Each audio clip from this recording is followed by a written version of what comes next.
여러분, 혹시 한국의 유명한 관광지에서 이렇게 깃발 들고 다니는 중국인들을 보신 적 있으신가요? 이 관광객들을 보면 어떤 느낌이 떠오르시나요? 시끄러움? 아니면 질서 없는 행동들? 여기 한 미국인은 이 깃발 여행 단체에 대한 설명을 했는데요. 이 영상이 현재 해외에서 큰 파장을 일으키고 있습니다. 이 영상에서는 이렇게 말하는 부분이 있었는데요.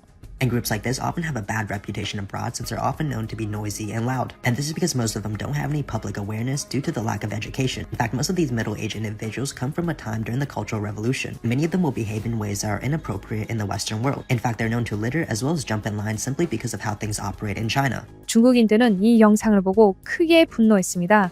중국인들의 요지는 이 깃발을 들고 다니는 사람들이 예의가 없다는 말이 거짓이며 사실은 엄청난 부자들로 이루어져 있는 그룹이라면서 어느 중국인이 분노한 글을 달았는데요. 해당 글에는 스웨덴과 미국인, 일본인들이 반박 댓글을 달면서 정말 흥미로운 인터넷 설전의 현장이 되었습니다. 이제부터 그 흥미로운 글을 소개해 드릴 텐데 그 전에 좋아요 한 번만 눌러주시면 정말 사랑합니다. 그럼 해당 글 지금 바로 소개해 드리겠습니다. 깃발을 들고 다닌다고 해서 모두가 중국인인 것은 아니다. 한국인들도 그러는 경우가 있고 일본인들도 그런다. 하지만 중국인이 인구가 많기 때문에 항상 중국인이 보이는 느낌이 들고 마주치는 깃발 든 관광객들이 전부 중국인인 것처럼 보이는 것이다.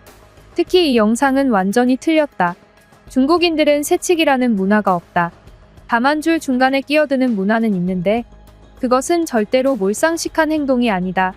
중국은 언제나 효율을 중시하는 국가다. 중국이 이렇게 대성한 대국이 될 수 있었던 것에는 우리 중국의 실용적인 정신에서 온다.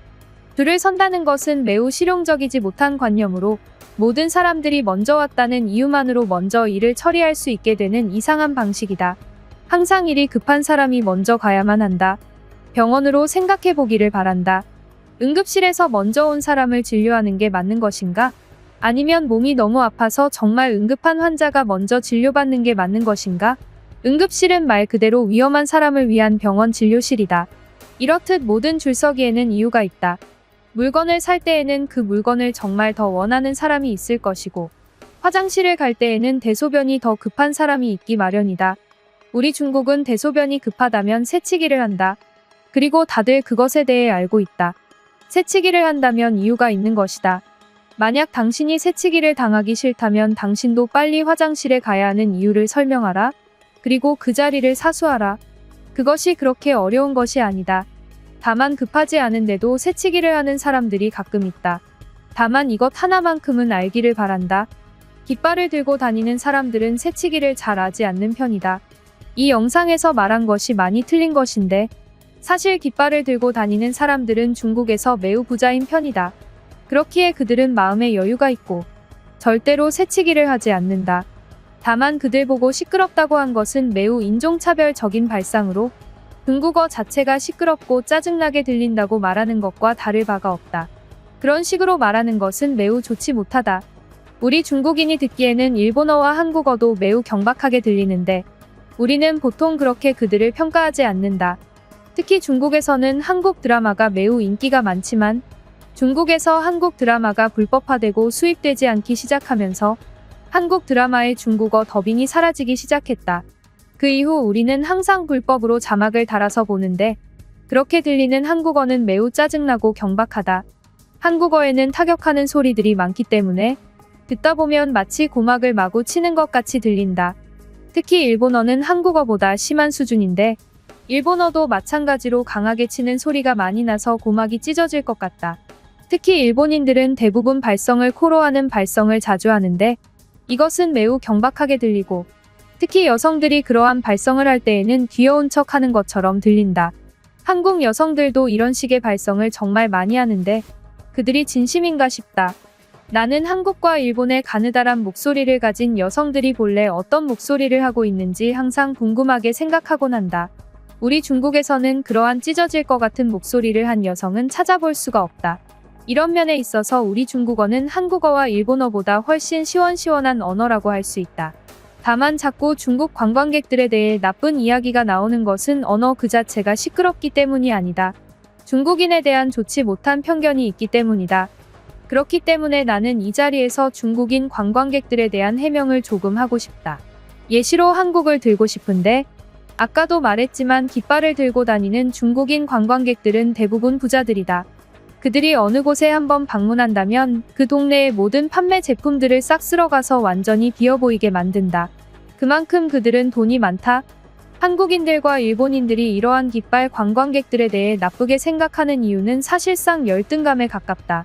인류 역사는 항상 열등감에 찌든 사람들의 분노로 이루어져 왔다.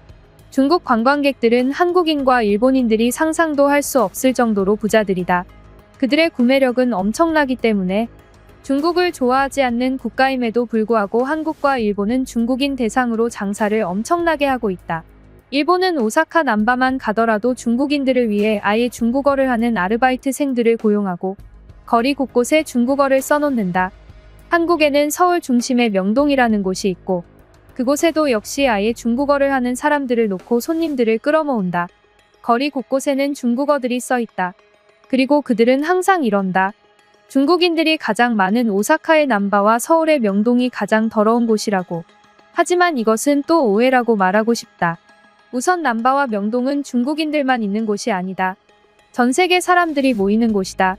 남바와 명동만큼 외국인들을 쉽게 볼 수 있는 지역이 없다. 심지어 남바와 명동은 한국인과 일본인들이 서로 자주 가는 지역으로 오사카 남바에는 중국인뿐만이 아닌 한국인들도 아주 많이 볼 수 있고 또한 명동에서도 중국인뿐만이 아닌 일본인들을 심심치 않게 찾아볼 수 있다. 이렇듯 그 지역에 쓰레기가 많은 이유는 단순히 중국인들 때문이 아닌 그냥 외국인들 때문이다. 참고로 중국의 도심지는 바닥에 쓰레기가 많이 버려져 있지 않다. 중국 도심지에는 거리 곳곳에 쓰레기통이 비치되어 있다. 과장 좁은 보트에서 10m에 하나씩 쓰레기통이 보일 정도니 말 다했다. 하지만 일본과 한국은 다소 비정상적으로 보일 수준으로 거리에 쓰레기통이 없다. 그 두 나라는 환경미화원이 없는 것인가? 그들은 많이 심각하다. 하지만 여기서 한국인들과 일본인들이 매우 선진적이라는 것도 역설적으로 느낀다. 만약 중국이 한국과 일본처럼 쓰레기통이 별로 설치되어 있지 않았다면 중국인들은 참을 수 없었을 것이다. 바닥에 분명 쓰레기는 버리긴 했을 것이다. 하지만 한국과 일본 거리에는 쓰레기통이 정말 찾기 힘들고 쓰레기를 버릴 곳이 없는데도 한국인들과 일본인들은 쓰레기를 바닥에 잘 버리지 않는다. 심지어 한국에서는 쓰레기를 바지 주머니에 넣은 다음에 쓰레기통이 나올 때까지 30분을 걸어 다닌다는 이야기도 있다. 이 이야기는 두 가지를 증명한다. 한국의 장점과 단점을 하나씩 보여준다. 첫 번째는 한국인들이 정말 거리의 위생을 신경 쓸 정도로 한국의 거리를 아낀다는 점이다. 이러한 생각은 매우 선진적이라고 할 수 있지만 너무나도 집단주의적이기에 개인이 희생을 엄청나게 해야 하는 것이다. 그리고 두 번째는 한국이라는 나라는 반대로 너무나도 시설이 부족한 나라라는 것이다.